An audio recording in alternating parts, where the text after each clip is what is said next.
Hello everyone, Radhe Radhe, good morning. कैसे हो दोस्तों? आशा करती हूँ आप सब अच्छे होंगे। तो दोस्तों, ये मैंने टमाटर उबालने रख दिए थे। टमाटर, लाल वाली मिर्च और लहसुन, ये सब मैंने उबालने रख दिया था। तो आज मैं आपके साथ मोमोज की रेसिपी शेयर करूँगी। और कढ़ाई में मैंने थोड़ा सा तेल भी डाल दिया, उसके बाद जीरा डाला, उसके बाद जो मैंने प्याज की है कच्चे घिसी थी तो वो भी मैंने डाल दी थी। तो मैं ये मोमोज की रेसिपी शेयर कर रही हूँ आपके साथ। और मैं बना रही हूँ मिक्स वाले, और उसके गोभी के, पत्ता गोभी होती है उसके, और सोयाबीन के। तो सोयाबीन मैं कम ऐड करूँगी क्योंकि मेरे छोटे वाले बेटे को बिल्कुल पसंद नहीं है, तो मेरे को अच्छी लगती है इस वजह से। तो ये थी 1 किलो गोभी थी ये, और सोयाबीन थोड़ी थी, तो मुझे ज़्यादा नहीं डालनी थी इसीलिए। तो आप सिर्फ सिंपल बनाना चाहते हो खाली पत्ता गोभी के, वो भी बना सकते हो। तो मेरा मन था उसको ऐड करने का, तो मैंने कर लिया। आपकी जैसी इच्छा करे वैसे बना सकते हो। आप खाली सोयाबीन के भी बना सकते हो, लेकिन आपको बनाने इसी तरीके से हैं। तो मैंने फ्राई कर लिया था। फिर इसमें से थोड़ा सा हम नमक भी गेर देंगे, और जो भी मसाले हैं वो भी गेर देंगे। मसाले कम ही गेरने हैं हमें, स्वाद अनुसार गेरने हैं, ज़्यादा नहीं गेरने, क्योंकि इसकी चटनी भी तो तेज़ मिर्च वाली बनाई जाती है, तो इसीलिए कम ही गेरने। और इससे जब तक इसका पानी होता है ना, मैंने इसको अच्छे से धो लिया था घिसने के बाद। फिर मैंने इसको फ्राई किया है, अच्छे से निचोड़ लिया था, तब फ्राई किया है मैंने इसको। आपको भी धो लेना है अच्छे से, तभी फ्राई करना है। और मैं कुछ देर के लिए इस तरीके से रख दिया था। फिर मेरे टमाटर भी हो गए थे, तो मैं इनको निकाल लेती हूँ प्लेट में, क्योंकि इनको पहले हम ठंडा करेंगे तब मिक्सी में पीसेंगे, और मिक्सी में हम गरम गरम नहीं पीस सकते। तो पहले मैं इन सबको निकाल देती हूँ और पंखे की हवा में रख देती हूँ। और काफ़ी सारे मेरे बर्तन भी हो रहे थे, तो मैं इसको रखने के बाद पहले बर्तन धुलूँगी। और मैं कहीं चली गई थी तो लेट हो गई आने में, तो वहाँ से आने के बाद आते ही मैं रसोई में लग गई थी। फिर मैंने ले लिया था मैदा, और मैदे को मैं छान लेती हूँ। और ये था आधी किलो मैदा, और थोड़ा सा और भी रखा हुआ था घर पे, तो मैंने वो भी डाला था। वो आपको नहीं दिखाया मैंने, क्योंकि कम नहीं पड़ जाए मुझे ये लग रहा था, तो इसीलिए मैंने वो वाला मैदा भी घेर लिया था इसमें। तो मोमोज इस तरीके से बनाए जाते हैं, और घर की चीज़ घर की होती है। बाहर खाने जाते हैं तो इतने ज़्यादा मिलते भी नहीं हैं, और बच्चों को पसंद होते हैं, तो कभी कभी बनाने चाहिए। तो मैं ज़्यादा तो नहीं बनाती, महीने 2 महीने में एक बार बना देती हूँ। तो मैदे में मैं हल्का सा नमक घेरा था और रिफ़ाइंड घेरा था इसमें। रिफ़ाइंड घेरने से हमारे अच्छे बनते हैं। और देखो, मैंने मैदे को मार के कुछ देर रख दिया था ढक के। एकदम से रख देना है आपको, कम से कम आधा घंटा रख सको तो आधा घंटा भी रख सकते हो, 10-15 मिनट भी रख सकते हो, आप जैसे समय हो। तो मेरे पास समय था तो मैंने आधा घंटा रखा था, तो क्यों काफ़ी और ऊपर का काम हो जाता है। तो वैसा काम भी मैं साथ साथ कर रही थी और बना भी रही थी। और आज मैं लेट भी हो गई थी, और इसे बनाने में काफ़ी समय लग जाता है। तो मैं सारे ही काम कर रही थी। फिर उसके बाद ये ठंडे हो गए थे टमाटर, तो मैंने इसकी जो छिलका होता है ना, तो उबालने के बाद है ना अच्छे से ये निकल जाता है। और पहले से आप छील के रखोगे तो उसमें दिक्कत होगी, तो ये निकल जाता है अच्छे से। तो मैं इस तरीके से छिलके को निकाल दूंगी, क्योंकि छिलका निकालने से ना वो अजीब सी नहीं लगती, चटनी बहुत अच्छी बनती है। तो इस तरीके से बनती है मोमोज की रेसिपी। और आप एक चीज़ और बताना, आप मैं बनाना बताती हूँ जो भी आपको कैसी लगती है, जैसी भी लगती हो प्लीज़ कमेंट करके बताइएगा। तो मैं इसमें थोड़ा सा हरा वाला धनिया भी घेरा था मैंने इसमें, और नमक भी घेर देती हूँ, और लौंग, काली मिर्च, ये भी सब घेर सकते हो। तो बहुत अच्छी चटनी बनती है इस तरीके से। काला नमक भी घेरा थोड़ा सा।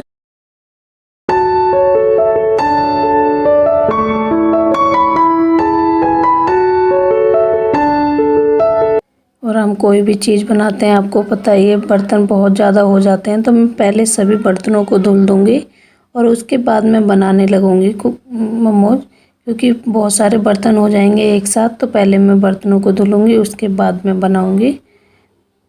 तो इस तरीके से चटनी हो गई थी तैयार। और हम जो पत्ता गोभी है ना, उसको भी मैं प्लेट में निकाल देती हूँ। प्लेट में निकाल के थोड़ी देर हवा में रख दूँगी, तो वो ठंडी हो जाएगी अच्छे से, तभी मोमोज अच्छे बनेंगे उसके। तो थोड़ी देर के लिए मैं पंखे की हवा में रखूँगी। इतने ये ठंडी होगी, इतने मेरे बर्तन वगैरह सब काम हो जाएगा। फिर मैं आराम से मोमोज को भरूँगी। और हम दोनों सास बहू लग गए फिर मोमोज बना रहे। और मम्मी जी ने पूड़ी बेली थी और मैंने भरे थे। मैंने मम्मी जी से बोला आप भर दो, मैं बेल दूँगी, क्योंकि बेलने में ज़्यादा दिक्कत होती है। तो मम्मी कह रही नहीं नहीं मैं बेल दूँगी, आप भरो, मैं भर नहीं पाऊँगी, फूट जाएंगे मुझसे। तो मम्मी जी हमारी कभी नहीं भरती हैं और ना बनाती हैं। आज मैंने इसलिए लगाया उनको, क्योंकि मेरे को बहुत देर हो रही थी और बच्चों को लगी थी भूख, और बच्चे कह रहे थे बहुत जल्दी लाओ। आपको पता ही है जब मोमोज वगैरह बनते हैं तो बच्चों को इतनी जल्दी होती है ना कि क्या बताऊँ मैं आपको। और तो मैं बहुत जल्दी जल्दी बना रही थी और कहीं चली गई थी, उसकी वजह से ज़्यादा देर हो गई। और वैसे मैं हमेशा अकेली ही बनाती हूँ मोमोज। बेल बेल के रख लेती हूँ 10 पूड़ी बेल के रख लेती हूँ, फिर उनको भर लेती हूँ, फिर बेल लेती हूँ, फिर भर लेती हूँ। तो मैं इस तरीके से ही बनाती हूँ। पहली बार मैंने मम्मी को लगाया तो मैं मम्मी से वो बातें भी कर रही थी और मैं बोल रही थी अब मोमोज बनाया करूँगी तो मम्मी आप पूड़ी बेल दिया करना तो जल्दी हो जाया करेगा। क्योंकि मैं अकेली बनाती हूँ ना तो मुझे बहुत ज़्यादा देर लग जाती है और मोमोज बनाने में ना बहुत टाइम लगता है। अगर हम 2 जने बनाते हैं ना तो बहुत जल्दी हो जाता है हमारा काम। तो मम्मी कुछ बातें भी कर रही थी मेरे से, किसी चीज़ के बारे में कर रही थी, मुझे तो इतना ध्यान नहीं है अभी। तो इस तरीके से ही, और फिर मेरे देखो 1 प्लेट पूरी भर गई थी मोमोज से, दूसरी मैं भी भर लेती हूँ। जब 2 प्लेट कंप्लीट हो जाएंगी ना फिर उसको स्टीम करने रख दूँगी। बच्चे कह रहे हैं स्टीम खाने, बनाते बनाते दूसरी प्लेट में भी रख रहे थे हम, तो मैं 2 प्लेट में बना लूँगी काफ़ी ज़्यादा। फिर उसके बाद मैं रखूँगी स्टीम करने के लिए। और फिर मैंने कर दिए थे फ्राई, तो आधे में फ्राई भी कर रही थी और साथ में स्टीम भी हो रहे थे इस तरीके से। तो छोटे वाले बेटे को खाने थे स्टीम और सबको खाने थे फ्राई, तो दोनों की फरमाइश पे मैंने इस तरीके से फिर 1 प्लेट एक बार के निकाल दिए थे। फिर मैं सबको दे देती हूँ। तो सबसे पहले मैं आप सबके लिए 1 प्लेट लगा देती हूँ। तो इस तरीके से मैं बनाती हूँ दोस्तों, और घर की चीज़ बहुत अच्छी होती है। तो फिर मैंने लगा दी थी आप सबके लिए प्लेट, और खा लीजिए। बहुत अच्छे बने थे। जितने बाहर के होते हैं ना उसमें मसाला भी अच्छे से नहीं होता, और ना तो गोभी को फ्राई करते हैं। फिर जो भी मैदा बचा था उसके मैंने बना दिए थे नमक पारे। तो इतना ही मैदा मेरा एक्स्ट्रा बचा था तो उसको भी मैंने नमक पारे बना दिए थे साथ साथ। तो बहुत अच्छे मोमोज बने थे। बच्चों को तो लास्ट में बारी आ गई थी मेरी खाने की, तो मैं अपने लिए भी लेके आ गई थी मोमोज। स्टीम ज़्यादा मुझे पसंद है तो स्टीम ज़्यादा लाई थी। तो दोस्तों आज का व्लॉग आपको मेरा कैसा लगा? अच्छा लगा हो तो प्लीज़ लाइक करना, कमेंट करना। तो मैं आपको पहले खिला देती हूँ जब मैं खाऊंगी। तो देखो इसका मसाला कुछ इस तरीके का था और चटनी के साथ इतना अच्छा लग रहा था। और दोस्तों आपको कैसा लगा प्लीज़ कमेंट।